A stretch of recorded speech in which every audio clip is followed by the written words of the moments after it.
Coming up on Tech News Today, Microsoft might buy Coming up on Tech News Today, Microsoft might buy Nook, Facebook might buy Waze, and a 17-year-old woman wins the internet. All that and more coming up. Netcasts you love. From people you trust. This is Twit. Bandwidth for Tech News Today is provided by CashFly at CACHEFLY.com.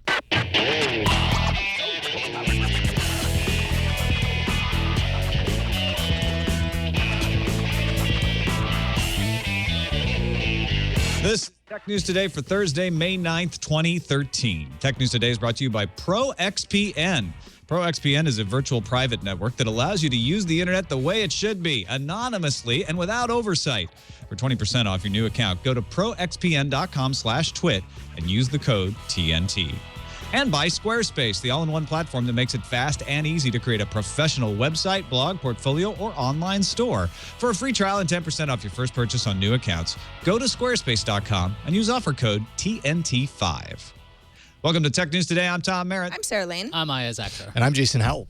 And this is the show that Time Magazine called Appointment Viewing, or at least the Techland blog on time.com. And you're here, so congratulations. Tech news of the day. Thank you, Harry McCracken. And put it all into perspective for you, starting with the top 10 stories of the day in the news feed. TechCrunch reports Microsoft may offer $1 billion to buy Nook's digital assets from Barnes & Noble. Additionally, Nook will allegedly stop selling Android-based tablets by the end of fiscal 2014 in favor of other platforms. If Microsoft does purchase it, we can guess what platform it would be. Microsoft owns a 17% stake in the Nook Media unit, which owns the digital assets, as well as the Barnes & Noble college bookstore chain. Facebook's about to make another billion-dollar acquisition, according to 3 separate reports in the Israeli press at Calcalist and sister publication Ynet and The Marker. So who's the lucky lady? The social mapping and traffic app maker Waze. Actually, I'm not sure if Waze is a lady or not. The companies are now in advanced stage due diligence on a deal that Calcalist puts up between $800 million and $1 billion. The negotiations between the social network and crowdsourced mapping app apparently began 6 months ago. Nokia has introduced a new budget phone. It's the $99 Asha 501. The phone has a 3-inch touchscreen and runs a new operating system, Asha OS, which Nokia says builds on the best aspects of Series 40. The phone will also feature Nokia Express Now, which is kind of like Google Now. The 501 will start shipping in June in 90 countries. I want it with a free pair of 501 jeans. Ouya will delay the launch of its Android-based console by 3 weeks to June 25th. CEO Julie Ehrman told Polygon the delay will ensure the company has enough units to satisfy early orders. The company also took in some user feedback and will tweak its controller design. Pegatron Corp, an assembler of Apple's iPhones and iPads, has said it will increase the number of workers in China by up to 40% in the second half of this year. This is in line with market speculation that a new and cheaper iPhone is on the way. Pegatron currently employs about 100,000 workers. A supplier source in Japan said that small-scale production of the display panel for the model would begin this month and ramp up to mass production next month in June. Android Flipboard users can't say that today. Good news. An update to Flipboard app lets you create your own custom magazines just like the iOS version. The feature lets you clip stories from Flipboard into your own custom magazines that can be shared or can be private. And also new today is Flipboard Editor, which lets you organize the stories in your customized magazines. The editor, though, is only on the web. Microsoft named Amy Hood its new chief financial officer, replacing the departing Peter Klein. Hood was previously CFO of the Microsoft Business Division. Steve Ballmer emphasized Microsoft's shift to a focus on devices and services in his statement welcoming Hood to her new role. Don't you hate it when people spoil your favorite TV shows on social media? All the time. I certainly do. Well, a 17-year-old who entered and won a hackathon in Boston has created a bit of a solution. It's software designed to stop people finding out the plot lines of TV shows and movies on Twitter. Jenny Lemaire beat professional developers at the TV Next Hack event and now plans to develop her plugin called Tweevo commercially. Tweevo? Okay. Get it? The United Space Alliance. Not a cheap knockoff of Star Trek's Federation, at least not yet. It's the organization that manages the computers aboard the International Space Station. The Alliance announced that dozens of laptops aboard the ISS have been switched from running Windows XP to running the Debian 6 distro of Linux because, quote, we needed an operating system that was stable and reliable. Other systems already run Red Hat and Scientific Linux on the ISS. Extreme Tech reports that this likely means there are no more Windows machines aboard the International Space Station. The government of New Zealand says that software will no longer be patentable. Under an amendment to its patents bill, a computer program is not an invention. Now, this change of designation means that software doesn't qualify as a thing that can receive a patent. However, software could still be patented when it is a part of a novel piece of hardware. This episode of Tech News Today brought to you by ProXPN, a virtual private network provider. Now, you may say, I don't know what that is, Tom. You don't have to. What you need to know is that there's a news story every day about how somebody, whether it's the government or a hacker or just a company, wants to spy on your internet connection, and you don't want that. That's why you want to use a VPN. What it does is it tunnels your internet connection. Now, if you care about it, it's a 512-bit encryption tunnel, works by OpenVPN or PPTP. But if that doesn't matter to you, you're like, those are acronyms, Tom. I don't understand that. What you should know is that it protects yourself against things like your ISP 6 strikes rule, bypassing internet filtering and blocked websites, keeping you safe at the cafe when you're using the free Wi-Fi so that other people using the free Wi-Fi don't spy on your stuff, but you're still getting a full internet connection. I use ProXPN. It's great if you need VPN a lot because you pay one low monthly fee, world-class customer support, and this is what convinces me. Steve Gibson gave it a great review on Security Now. So give it a try. Go to proxpn.com/twit for more information and to sign up. ProXPN premium accounts are normally $10 a month. That's not much, $75 a year. We have a special offer. You don't even have to pay that much. Use the code TNT to receive 20% off the lifetime of your account. That's less than $5 a month on the yearly plan. If you're not satisfied, you can cancel within 7 days for a full refund. So give it a shot. proxpn.com/twit. Sign up with the code TNT. And we thank ProXPN for their support of Tech News Today. Joining us now is a longtime podcaster. Actually, we were debating whether he may or may not be one of the longest continuous podcasts. But if you haven't checked out MacCast, you got to. Adam Christensen, thanks for joining us today. Hey, thanks for having me. It's great to have you along. We've got some Apple-related stories, but I know you follow the whole tech world. I follow tech, yeah. Yeah, let's start off talking about Jenny Lemire. Who is Jenny, Sarah? Jenny was the well, I would say woman, but she's actually a girl because she's only 17, who I mentioned had basically figured out a solution She'll be a woman soon. For all those jerks who spoil Game of Thrones, before you're all caught up on Twitter, and then you know what happened with the dragon and this and that. She's a 17-year-old girl from New Hampshire, and she entered the TV Next hackathon. It took place in Boston at the end of April. And the interesting thing about this is not only is she relatively young, but she was the only female who presented a project at all and the only developer to work alone. All of the other entries were basically people who were working as teams. So a couple sort of interesting things about that. She says she came up with the idea for what she calls Tweevo. So TiVo with a W, Twitter, TiVo. The night before the competition, she said it took her 10 hours and 150 lines of code to complete. It works as an extension to the Google Chrome browser. And what you do is you say, for some reason it's Game of Thrones or some other television or movie or that sort of thing that you just want to block. You type in the keywords that you want to block, and then you say for how long you want that to be blocked. And then those tweets disappear. What's interesting about it is like, let's say there was a official Game of Thrones account that you were following. That account would not be stripped out. It wouldn't disappear. You're not blocking these accounts or anything. You actually see that the account has entered something, but then sort of the fine print of, what you could consider the tweet under the account would just be stripped out for the time period of your choosing. Works a lot like how some Twitter third-party apps, you can mute people or you can mute certain topics. But this is specifically for kind of time-based spoilers.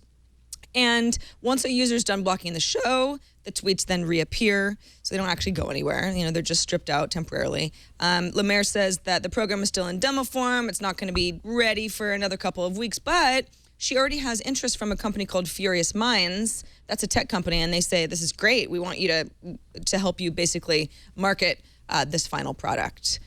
Ayaz, is this something you think that you would use? Do you ever get annoyed with spoilers? I know you're not necessarily caught up on all the cool shows. I'm really behind on all the cool shows, and the one I'm caught up on is Mad Men in general, and that's where I don't see it until the next day, so I go on a Twitter ban because I don't know what friends are going to spoil it at what time, because sometimes they're watching the East Coast feeds. And I like the idea of the tweets appearing after a set time period. That actually seems to really work with that whole Tweevo style. You're doing a time-shifted Twitter stream of certain topics.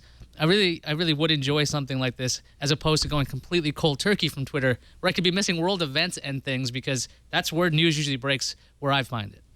Adam, I mentioned Jenny's a girl. She worked alone. There are a couple sort of interesting things about the fact that she's obviously really smart, but if you look at, according to Girls Who Could, this is an organization that is helping provide computer science educations and helping women kind of get into the engineering field. Women only represent 12% of computer science graduates, which is down from 37% in 1984. So somewhat of a steep decline. Is this, is Jenny proving an example that women are not only able but should be entering more hackathons? Yeah, I'm a little bit chuckling. I'm a programmer myself, and so I go to a lot of events and meetups and stuff like that and hang out with programmers. And I guess when I see stories like this, I get a little frustrated that that even has to come into play. Yeah. I mean, it really shouldn't matter, and it seems to be like this thing that gets focused on. But yeah, absolutely. Really smart programmer. I think it's great. She beat out a bunch of folks from, I think the story said, from ESPN and Echo Nest and Clout. I mean, some really big programmers. So, I look forward to the day when that's sort of not a story, but definitely when you see numbers like, 37% decline, you have to wonder. And we talk a lot about is just the, when we're at these meetups, is it our community that's sort of causing this problem, or what's the reason for it? And I guess that's a little bit of a mystery. I'm not sure why there aren't more women entering the field or coming to these things or entering events like this. Because I think the piece also said that they had 4 other women registered, but she was the only one to actually submit an entry. Yeah, Tom, I think it's interesting, on one hand to say, well, she did this all by herself, she didn't have any help, so this is just somebody who has, obviously a really good mind for coding. But does it also sort of speak to, well, what if she wanted a team? Does she have a team of other girls at her high school that would have entered? It sounds like she's sort of an anomaly among her peers. Yeah, it's not just an anomaly as a female. She's an anomaly among programmers. I mean, ESPN sent a team, right? And this 17-year-old beat the team. And I agree with Adam. I think that's the story, is that a solo programmer, 17 years old, came in and whipped up this awesome program, which I think could be used for a lot of different things, not just her intended purpose, but you could mute conference information if you're not at that conference for the period that the conference is on, stuff like that. The fact that she is also a female, I just think is extra cool to the story, because one of the reasons, and I don't know what all the reasons are, but one of the reasons you don't have a particular type of person or class of person or race of person is because they don't see a role model, and so they don't think about it. So for a 17-year-old girl who is a programmer to look at Jenny and go, oh, wow, I can be good at this. Like, I've got a role model. I've got something to shoot for. I want to be like that. I think that's important. And I think that's great as a secondary story to the fact that she just whipped the programming world out of nowhere. I think that's pretty awesome. Yeah. Let's talk about Microsoft going after Nook, pouring some billions of dollars, maybe. What's going on with this story, IS? Yeah, TechCrunch is reporting that Microsoft is offering $1 billion to buy the digital assets of Nook Media LLC, and the information was found in internal documents. The New York Times says the documents are real and are only several weeks old. Nook Media LLC comprises the digital and college businesses of Barnes & Noble and included a $300 million investment from Microsoft, which gave it a 16.8% ownership in the LLC. In this plan, what Microsoft would do is it would redeem preferred units in Nook Media, which also includes a college book division, leaving it with a digital operation. So it would get ebooks, the Nook e-readers, and tablets. The documents also say the Nook Media plans to discontinue the Android tablets by 2014. The e-readers would continue with a steady decline. And the documents also have these projections for revenue, saying that Nook revenue is going to decline up until the year 2017. Adam, does this kind of deal for Microsoft make any sense to you? They would own a digital ecosystem. They would get more hardware. If this went through, would this make sense for Microsoft? Yeah, I was looking at this piece, and it makes you scratch your head and wonder, what are they after? They seem to be after the digital ebook business, and so when you look at it from that perspective, you think that maybe they're trying to build a vertical for, say, like the Surface tablet, where they're going to have a bookstore, maybe like Apple's iBooks and Amazon's bookstore and things like that. But with how we've been hearing about Surface sales continuing, that sort of makes you scratch your head. And so I was looking into this a little bit deeper, and I think earlier there was a rumor that there might be some Microsoft Office Nook integration for publishing ebooks, so moving into those self-publishing models and stuff like that. So there may be a little bit of a play there where I can create my Office document and then publish right into an ecosystem that Microsoft would completely control in terms of selling my content and stuff like that. So maybe that's the play that's going on. But yeah, it seemed a bit interesting. The other thing that I read about recently is Apple, announced their top apps, and it seems like software on more full-featured tablets are coming into play and becoming more popular. As a matter of fact, the Kindle app was the number 5 top downloaded free app on iPads. So, I think the content, it's going to be more about the content rather than the device. So it kind of makes sense that they're going to be weaning off maybe some of the dedicated ebook readers as more and more people opt for more full-featured tablets, and especially with more lower-priced Android tablets out there on the market, I think people are wanting something that does a little bit more, and they're going to look to software solutions for maybe the ebook reading. Sarah, there are two big content players right now when it comes to ebooks. We got Amazon, and then there's Apple trying to be something big. Barnes & Noble's been there for a while. Should Microsoft be in that game by picking up Nook, or should they be doing their own thing? That's a good question. It sounds like if they were to pick up Nook, based on some of these plans and projections, the whole thing isn't really even going to turn around until 2017. I mean, end of fiscal year 2017 is when they think that declining revenue projections for the Nook might turn around. So that's not even in a couple of years. And they plan to discontinue the Android-based tablets by the end of next year. And maybe they'll put less emphasis on hardware and more on software. I feel like there's quite a bit of flipping of the Nook properties that Microsoft would have to do in order for this to make a lot of sense to me. So, sure, I think that it's important for Microsoft to have a presence in this sort of ebook, e-tailer industry, but it's very unclear to me what they actually want to emphasize. Is it the ebooks themselves? Is it the hardware? And how do they compete with somebody like Amazon? Tom, what do you make of this? Microsoft's been trying to get into the ebook business since 2000. I was a Microsoft Reader user. I own a couple of books on Microsoft Reader, which it doesn't exist anymore, but you can still run them if you wanted to. Is this just something that Microsoft's hanging on to, or do you think there's actually some hardware interest in the division as well? Well, yeah, it is hardware. That's what Steve Ballmer called out when they promoted Amy Hood today. Devices and services. What do they get when they buy Nook? Devices and services. So it fits right in with Microsoft's strategy. Makes perfect sense for Nook Media Digital. If I work at Nook Digital, I'd want this. I want some Microsoft power behind my devices that I'm making. It doesn't make sense to Barnes & Noble to me. I know founder Leonard Riggio has proposed buying back the company without the digital, which seems like a step backward, unless he's thinking, you know what I'd like to do at Barnes & Noble? I'd like to be free to sell all kinds of e-readers. I want to sell the Kindle. I want to sell whatever else is out there without any kind of a limit. And that could make sense, but I'm not sure that it seems like a step backward for Barnes & Noble to me. I'm kind of curious if Microsoft would go full RT with the Nook's hardware that's already out there. It's running on ARM. Why not have some really low-cost devices that run Windows RT? Because while that might be confusing to the masses in general, I think Microsoft could make that work because the pricing is so low. And they do have a Nook app. The plan for Nook Media was to have apps everywhere anyway. So whether they're running Windows RT, Windows 8, or Android, the real thing is about the content. So very curious about what Microsoft would do with this if they're willing to spend $1 billion. But like Tom said, what's Barnes & Noble going to do? That seems really odd.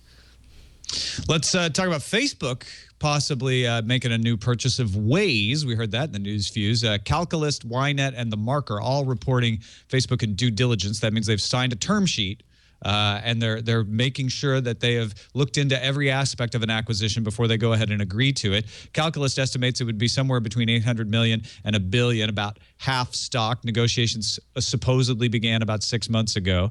TechCrunch sources say the main point of the acquisition is location. That's what they're negotiating about. And I don't mean location on the maps. I mean, where is Waze R&D going to be? Right now, Waze has its headquarters in Palo Alto, but its R&D group is in Israel. And Facebook would probably want to fold that overseas R&D into maybe its location in the UK. And I know Waze really has talked in the press before about how they keep staying close to their roots in Israel. Now, previous rumors had Apple buying Waze. Waze is a map data source for Apple, so it'd be interesting if that partnership continued. And a ZDNet source said you could term the interaction between Waze and Apple as a series of dates, whereas this seems more like an engagement.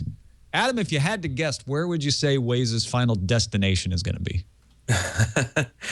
Oh, that's I have no idea. I mean, them staying in Israel, I think, because they want to do that makes a whole lot of sense.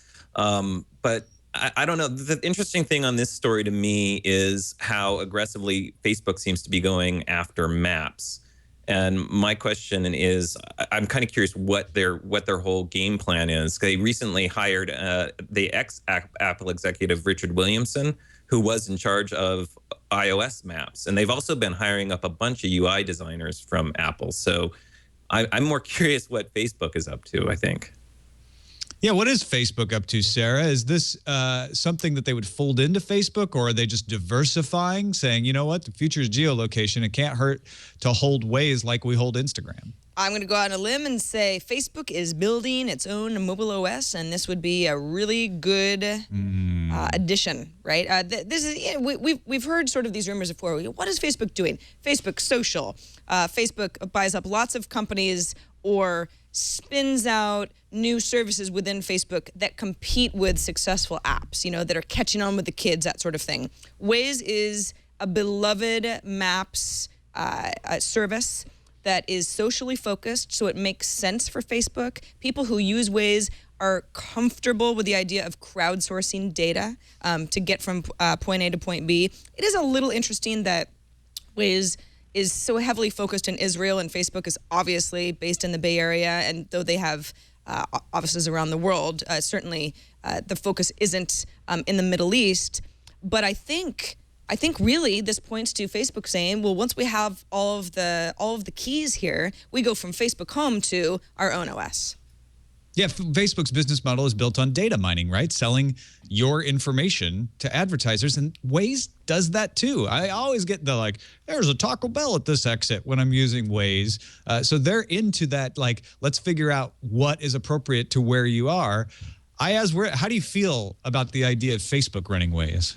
I think it actually would fold in well, like Sarah was saying, because of the social nature of Waze, because of this crowdsourced feel of it. It would make a lot more sense for Facebook users to be putting this information in. And if you combine that with Facebook's all its location-based things already, including deals and check-in, the maps that you could get with crowdsourced traffic information on top of that, you can get some intriguing information on a map. So instead of just having, we got traffic over here, if I go to this other app, I get to know the deals. And if I look at this other map, I could see where I could check in. It could all be in one location based on combining all of these properties at once. I definitely get annoyed sometimes by Waze with its little ad-related suggestions, so I could see that getting worse. That could be one big downside. But I'm a fan, and they haven't seemed to ruin Instagram, so I'm cautiously optimistic. Let's take a quick break and thank our sponsor, Squarespace.com, the all-in-one platform that makes it fast and easy to create a blog, a professional website, or an online store. If you're into selling stuff, You can do that at Squarespace too. Since its platform upgrade last autumn, Squarespace just keeps rolling out new product features, new integrations, new templates. To make sure you get the most from recent innovations, Squarespace has a 24/7 support team. You can get live chat during the week, and you get super fast email support day or night if you have an issue. Plus, with plans starting as low as $8 a month for software and hosting, Squarespace is a real value. And if you think, yeah, but I'm not very good with the coding and this. You can do that with Squarespace, but you don't have to. Everything is drag and drop. A new page builder tool called Layout Engine lets you customize pages in seconds. I do this all the time. It makes updating certain lasers so much easier. I got a video, just add a block with the video in it. Boom. And sometimes all I got to do is put the URL. It'll figure everything out for me. Text, social media content, immediately preview the layout as you go. Just a few clicks. Their style editor tool allows a selection of fonts, colors, layouts to customize those templates, those award-winning templates. So you make the award-winning designs of Squarespace designers work for you. Plus, you can publish right from social media. You can integrate Twitter, Instagram, Pinterest, Google+, LinkedIn, all that good stuff. Squarespace integrates all your website needs into one platform: domains, design, development, commerce, hosting, and 24/7 customer support. For a free trial, go to squarespace.com. Do it right now. Sign up for a free account. You don't need to give them a credit card or nothing. Just try it out. Start building your website.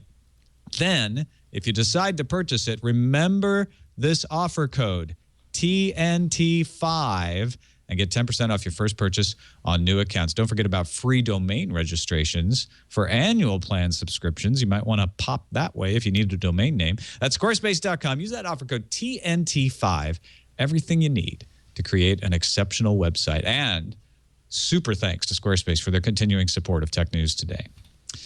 Well, we have the host of MacCast on the show, so we got to talk an Apple story. What's going on with this rumor that Pegatron is boosting things, IS? Yeah, it's tenuous to the whole cheaper plastic iPhone, but Pegatron says it's going to increase its workforce by 40% in the second quarter of this year, and they, of course, assemble iPads and iPhones. And, of course, people thinking, plastic iPhone, plastic iPhone. According to an analyst at Fubon Securities, Arthur Liao, he says this is going to help Pegatron's operating margin because the plastic cases, are easier to make than the iPhone 5's metal casing. And this cheaper iPhone has been rumored for months. It's expected to get in the hands of lower-income buyers in growth markets like India and China. And the specs of this device have been all over the place, from a 3.5-inch screen to a 4-inch screen. Might have an A5 or an A6. But the only thing consistent, as far as I could tell, is a plastic back on this. Adam, does the Pegatron workforce increase guarantee a cheaper iPhone, or is this just wishful thinking?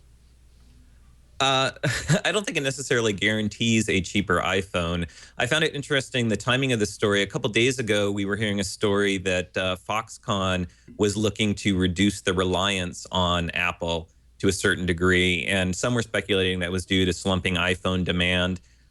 In my mind, these two stories kind of taken together might support a theory that Apple's just simply shifting some of its contracts around. So, it could be one, it could be other, it could be them gearing up for a new lower cost iPhone.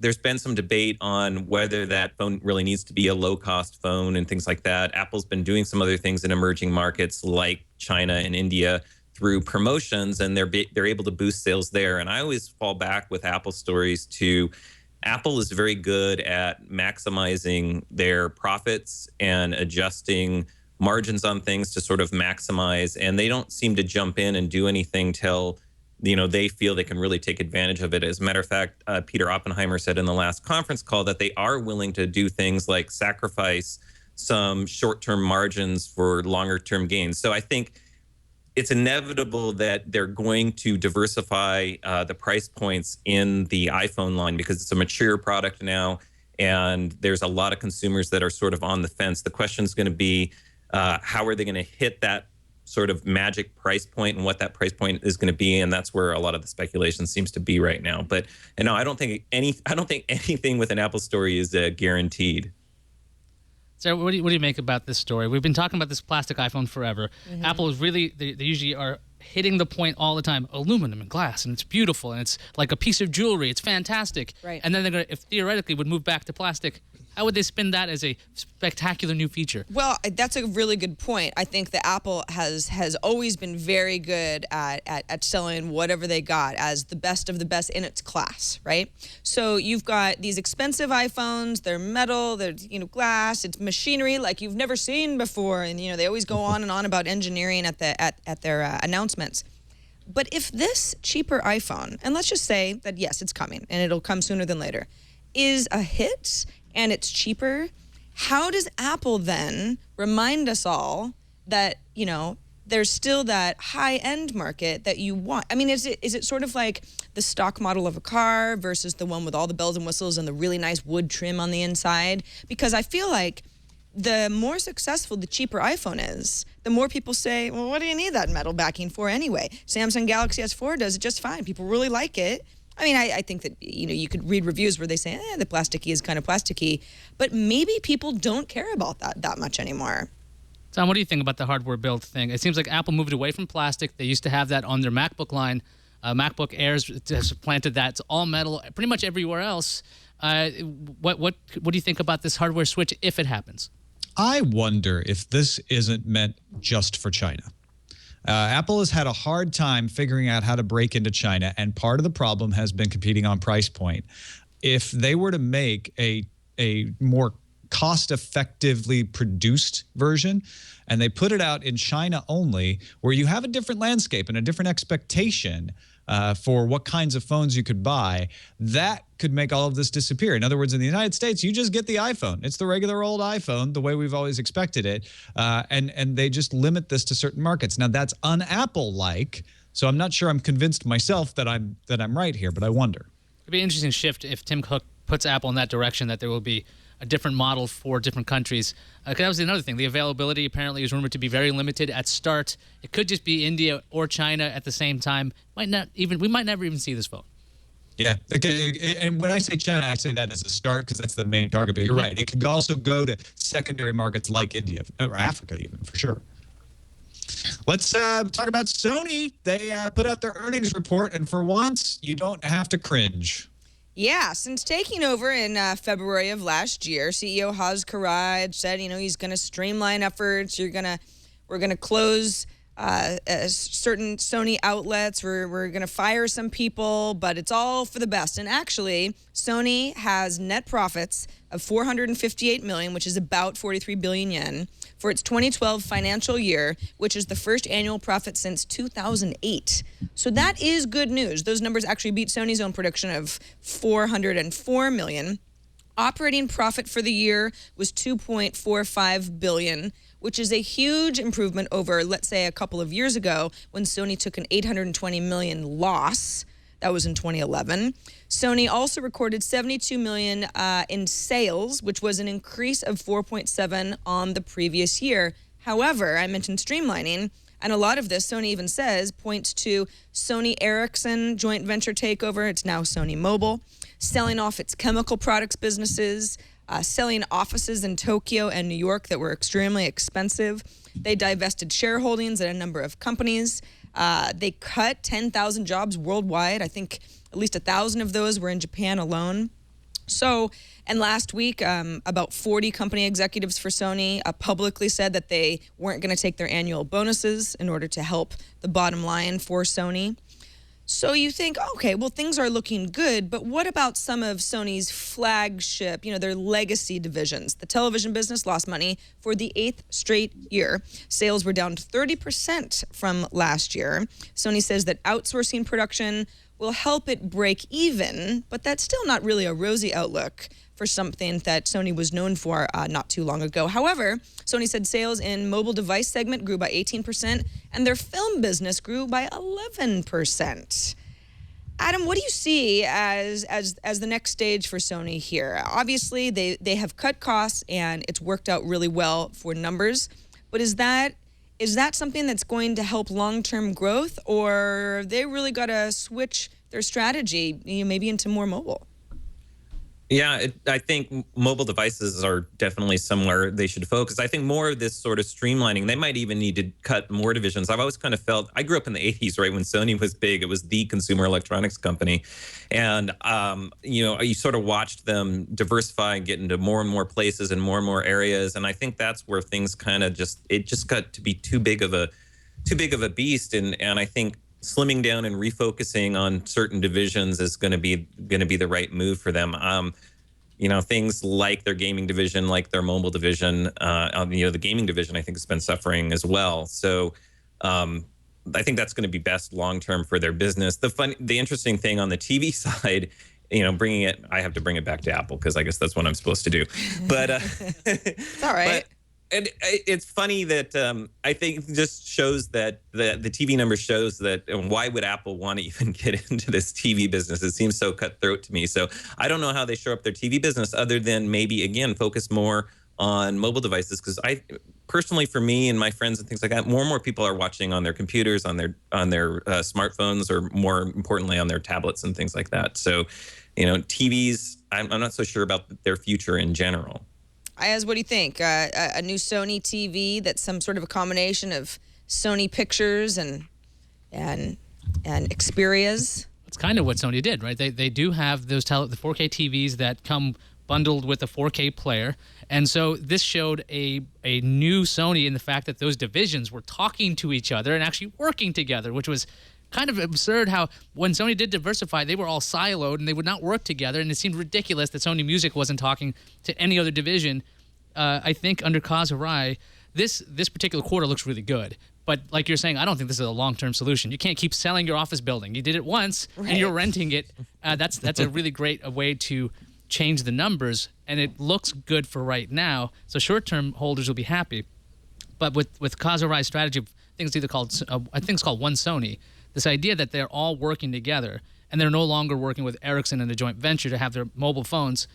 If Sony, and they're in a pretty good position to do this, if they get their phones to talk to their televisions, to talk to their PlayStations, to talk to their cloud gaming, all of those things, and if they can get that working on the back end, they'll be in a very unique position to provide content and the devices you use on pretty much every single aspect of your life. All right, let's talk about Congress. Oh, wait, let me come up with a better TV. Let's talk about RITs. A la carte cable. Huh? Yeah? Uh-huh. Got you excited now? All right, let's do it. Multi-Channel reports John McCain, champion of a la carte cable. You may not know this, but he a couple of times, most recently in 2006, he has tried to get an a la carte cable bill pushed through Congress. He's doing it again, according to Multi-Channel News. His proposal, according to sources, would require the FCC to auction the spectrum of any broadcaster who moved must-have programming to cable. That's targeting the threats that Fox and CBS have put out, saying if Aereo is proven to be legal, which Aereo takes over-the-air broadcasts and makes them available over the internet, then they will stop broadcasting over the air, or at least stop broadcasting their best shows over the air. Number two, offer a la carte service, or as a cable operator, lose your right to carry broadcast programming, because right now a cable operator can take over-the-air broadcasts and rebroadcast without paying for it in certain situations. They would lose that right. And also end the sports blackout, which prevents the cable companies from showing NFL games if they are blacked out for over-the-air broadcasts. The bill is expected to be introduced in advance of the Senate Communications Subcommittee video oversight hearing. That happens May 14th. So there's lots of questions here. Ayaz, do you have a first one you want to take a crack at? How does this strike you? This idea that the TV bundles will be broken up, I just don't see it happening, because I think McCain has tried this a bunch of times and he's failed because the lobby is kind of strong when it comes to this. But the idea that we could get a la carte cable, we've been thinking about that for how long now? 20? As long as cable's been around, or these bundles became huge and larger. I hope it works. I just don't see it happening because the industry is just so big and strong. And I guess I'm a defeatist on television at this point. I'm not sure how you get to define must-have programming. You know, what is it that causes a broadcast channel to run afoul of this if they move certain programming? Obviously, Monday Night Football got moved from ABC to ESPN. Would that have run afoul of this rule? Adam, what do you make of this?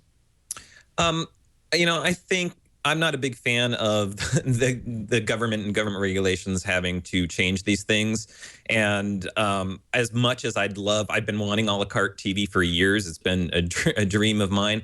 I am starting to live that anyway. I think consumers are moving in this direction with or without the help of the government stepping in. Maybe on the sports side, because that's a whole different, this whole blackout thing. I know that frustrates a lot of people. But, beyond a handful of shows that are on TV these days, and most of them on premium cable, a lot of the stuff I see is just junk. I have no interest in it anyway. So more and more, I think a lot of us are waiting for stuff to hit Netflix later or some other streaming service that we can use. Or I'm going to, buying stuff outright. I use iTunes, but you have Amazon. You have a bunch of other options for getting at your own a la carte content. And I think more and more consumers are opting for that. And it started with, a lot of us tech people, but I talk to friends and family, and they're cutting the cable too. I mean, we hear about it constantly, people cutting the cord and using alternatives. So I'm not sure we need the government's help at this point. Yeah, in fact, you're right. It's not only maybe too late, but also the government intervening in the playing field is what usually causes more problems than it helps. I'm not sure the broadcasters are going to go along with this. First of all, they're getting a tool taken out of their hands in the fight against Aereo. They're being forced to agree to a la carte by the cable operators. Now, the cable operators get the sports blackout rule gotten rid of, but the sports leagues are going to come in against this. So I think this probably has a snowball's chance in a very hot place of surviving. But Sarah, yes. Do you agree with Adam? Do you think this would be irrelevant because we're all just going to cut the cord? I'd like to feel that way. I'm more interested in, I sort of imagine John McCain sitting at home going, blackout. Like, what team is he so upset about, in Arizona that he wants these laws changed?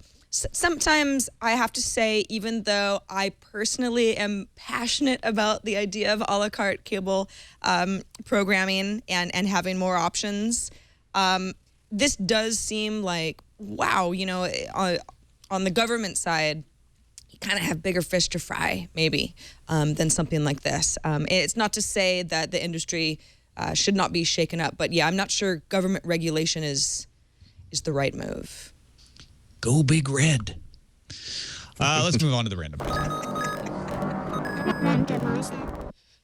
AOL versus Netflix, the entire internet in one simple chart from splatf.com. Got this off of our subreddit actually today, showing the number of users from AOL compared to the number of users of Netflix. Now, I believe this is AOL internet service, not AOL.com. But from Q3 2001 through Q3 2012, and it's a nice inverted bell curve where back in between Q3 07, Q3 08, they both met at the bottom of the curve. Netflix on the way up, AOL on the way down.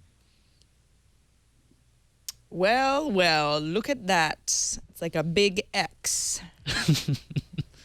Worth noting now, too, Netflix has more subscribers than AOL ever had. So both their searches kind of suck. Maybe if they had keywords on Netflix, it'd be better as the time goes on, because I can't find anything on it properly. You know what it put me in the mind of is Facebook acquiring Waze. Maybe Facebook saying, well, let's have a lot of other options that we could move to. Because look at AOL, right? Looks horrible for AOL if you consider them as an ISP. But think about what AOL has done. They went and they bought TechCrunch. They bought Huffington Post. They bought Engadget. And people at the time are like, why is AOL doing this? Well, that has saved them. AOL is now a content company.